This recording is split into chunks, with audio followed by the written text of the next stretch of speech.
کہاں گیا آپ کا بلڈوزر, کہاں گیا آپ کی ٹھوک دو کی پالیسی, اور اس کا ویڈیو پورے دیش میں پوری دنیا میں وائرل ہو جاتا. کہ آپ کی ٹھوک دو کی پالیسی سمودائے دیکھ کر استعمال ہوگی. اگر آپ کے بیٹے سے اس طرح کا برتاؤ کیا جاتا, آپ کی بیٹی سے اس طرح کا برتاؤ کیا جاتا, کہ یہ ماحول نفرت کا بڑھتا جا رہا ہے.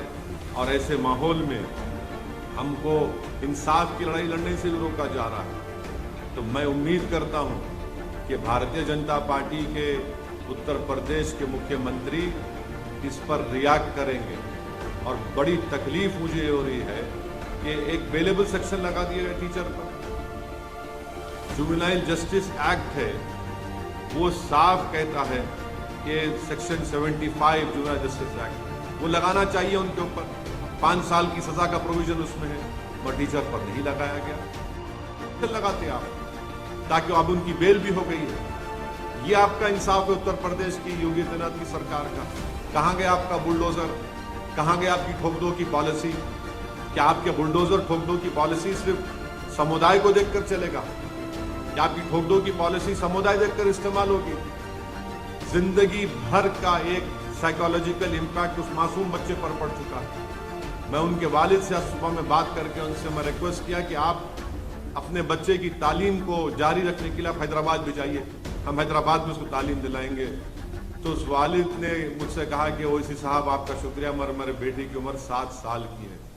آپ اندازہ لگائیے, جو کوئی بھی میری اس بات کو سن رہا ہے, سوچئے آپ کے پیٹ میں بھی اولاد ہے. اللہ نے آپ کو بھی اولاد دی ہے, چاہے ہم ہندو ہو, مسلمان ہو, عیسائی ہو, دلت ہو, کچھ بھی ہو. اگر آپ کے بیٹے سے اس طرح کا برتاؤ کیا جاتا, آپ کی بیٹی سے اس طرح کا برتاؤ کیا جاتا, اور اس کا ویڈیو پورے دیش میں پوری دنیا میں وائرل ہو جاتا, آپ کبھی نیند کی آرام کی نیند سو سکتے ہیں؟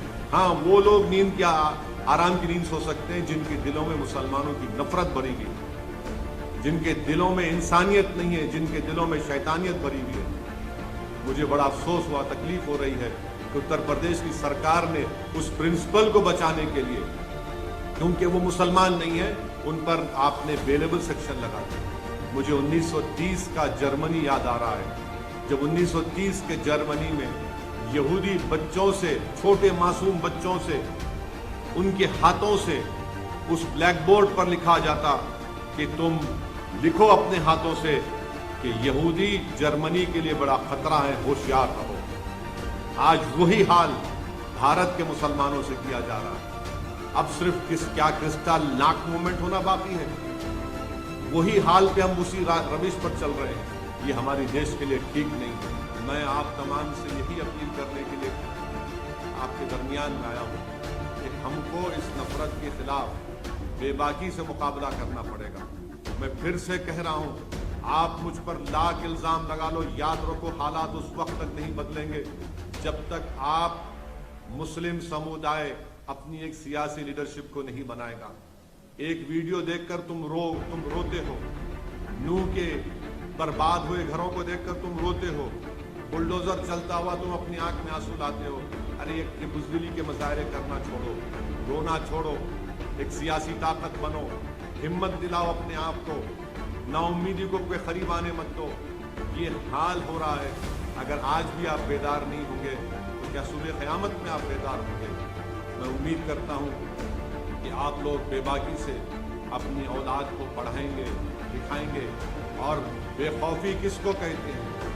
آج ہم دیکھ رہے ہیں کہ اتر پردیش میں ایک التمش نام کے بچے کو ٹیچر کے کہنے پر مارا گیا, مگر حیدرآباد میں.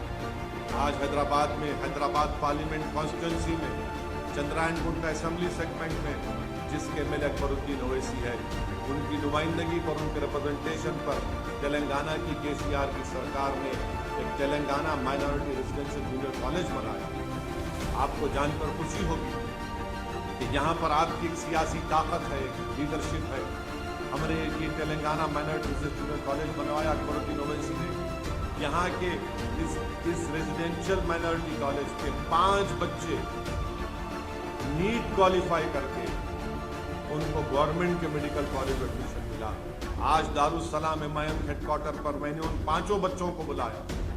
آپ کو معلوم ہو کر, جان کر خوشی ہوگی کہ ایک بچے کا نام گوتم راج ہے, مسلمان نہیں ہے, ویملو واڑہ کا رہنے والا ہے,